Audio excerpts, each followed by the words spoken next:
Hey, I love the outfit. Ang gaganda naman ng mga outfit ninyo. Ang pangalan mo? Christian po. Christian. Markbel po. Ano bang inspiration mo sa outfit mo na yan? Sorry. Ano ang inspiration mo? Ano, ikaw, sino ba yung fashion icon mo? Sino ba?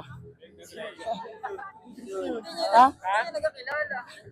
Pero paano, para sa iyo, paano mo i-describe yung outfit mo ngayon? Ano po?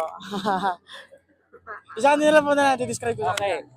Paano mo i-describe yung outfit mo ngayon? Ang ganda eh.